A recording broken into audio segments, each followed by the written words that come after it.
Alright, Chapter 1 of Notes from the Underground. Chapter 1, The Underground. I am a sick man. I am a spiteful man. I am an unattractive man. I think there's something wrong with my liver, but I understand damn all about my illness, and I can't say for certain which part of me is affected. I'm not receiving treatment for it and never have, although I do respect medicine and doctors. What's more, I'm still extremely superstitious. Well, sufficiently to respect medicine. I'm educated enough not to be suspicious, but I am superstitious. Oh no, I'm refusing treatment out of spite. That's something you probably can't bring yourselves to understand. Well, I understand it, of course, in this case. I can't explain exactly to whom I'm trying to harm by my spite. I realize perfectly well that I cannot besmirch the doctors by not consulting them. I know better than anyone that by all this I'm harming no one but myself. All the same, if I refuse to have treatment, it's out of spite. So if my liver hurts, let it hurt even more. I've been living like this for a long time, about 20 years. I'm 40 now. I used to work in a government department, but I don't work there anymore. So right here, there's a little asterisk, and there's a little note by the author. The author of these notes and the notes themselves are, of course, fictitious, which not real. Nevertheless, such people as the writer of these notes not only can, but even must exist in our society, taking into consideration those circumstances in which our society was formed. I wanted to bring before the public more distinctly than usual one of the characters of the recent past. He is a representative of a generation that has survived to this day in this fragment entitled The Underground. This person introduces himself and his views and apparently wishes to explain those reasons as a result of which that generation appeared and was bound to appear in our midst. In the second fragment, there appear the actual notes of this person about certain events in his life. Fyodor Dostoyevsky, the author. So I don't work there anymore. I was a spiteful civil servant. I was rude and enjoyed being rude.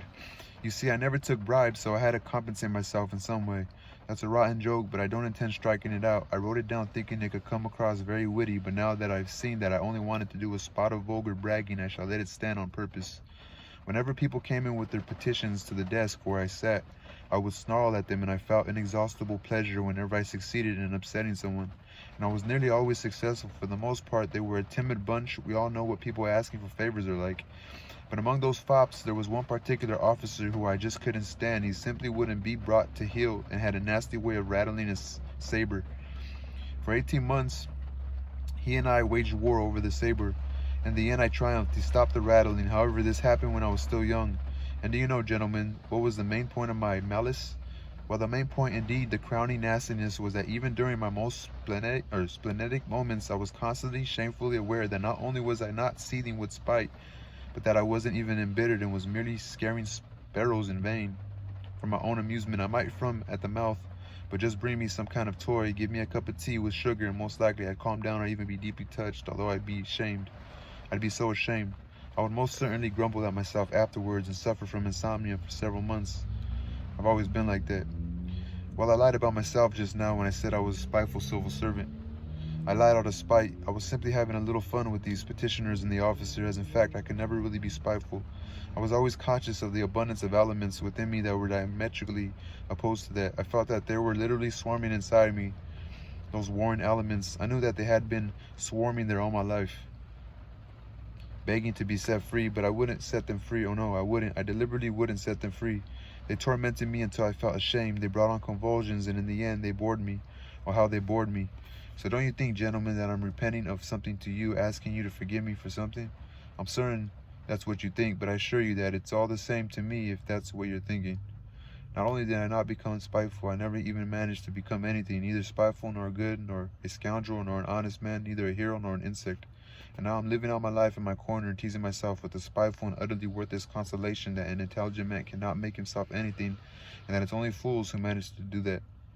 Oh yes, you're intelligent. 19th century man ought to be, and is in fact morally obliged to be, essentially without character.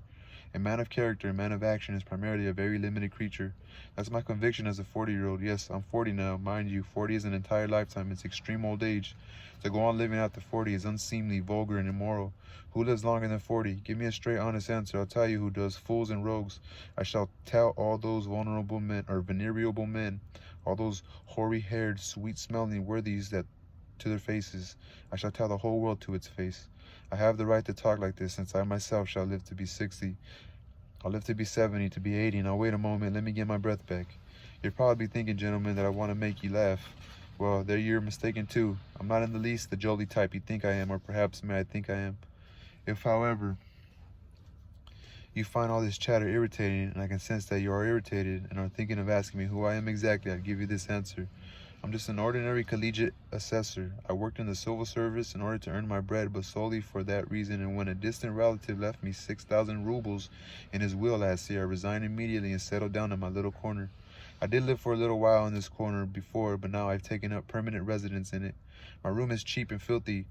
On the outskirts of town, my maidservant is an old peasant woman, ill-tempered from my stupidity, and what's more, she always smells terribly.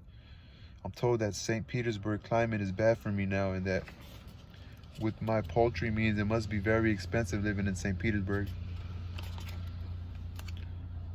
I know all that better than all those experienced and extremely wise counselors and head shakers, but I shall stay in St. Petersburg. I shall not leave St. Petersburg. I shan't leave it because, well, it doesn't make a damn bit of difference whether I leave it or not. However, what can a decent chap talk about with the greatest pleasure? Answer, about himself. Very well, I'll talk about myself. Alright, that was chapter 1.